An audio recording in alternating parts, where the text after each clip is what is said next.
రైతుకి మద్దతు ధర లేదు. 3,000 కోట్లు ఫస్ట్ చెప్పిండు 2,000 లక్షల ముందు. రైతుకి మద్దతు ధర స్థిరీకరణ 3,000 కోట్లు పెడతాను. ఇంతవరకు అలాంటిది ఏం లేదు రైతుకి. ఈ సంవత్సరం వాటర్ లేవు, వర్షాలు లేవు, మొత్తం పైరు అసలు ఏమి లేదు. రైతు అనేది వేసిన పైరులే మన వర్షానికి ఒక దెబ్బతింది. అప్పుడు తుఫాను పడి అది జగన్ 2019 ముందేమో మద్యపాన నిషేధం చేస్తాడు.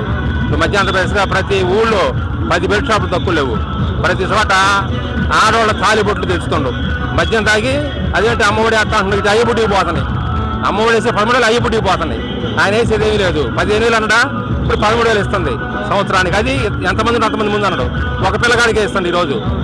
అదే రేపు చంద్రబాబు గారు వస్తే ఎంతమంది అంతమందికి ఒకళ్ళు 15,000 కాడికి, ఇద్దరుంటే 30,000, ముగ్గురు 45,000 అట్లా జరుగుతుంది. మరి రైతు భరోసా ఇస్తుండు అతను 7,500 ఇచ్చి మోడీ 4,000తో నేను 13,500 అని చెబుతుండు. అదే చంద్రబాబు రేపు 20,000 ఇస్తున్నాడు రైతుకి ఒక్కొక్కడికి. అదేవిధంగా మనకి మరి చెప్పినని చేయట జగన్మోహన్ రెడ్డి.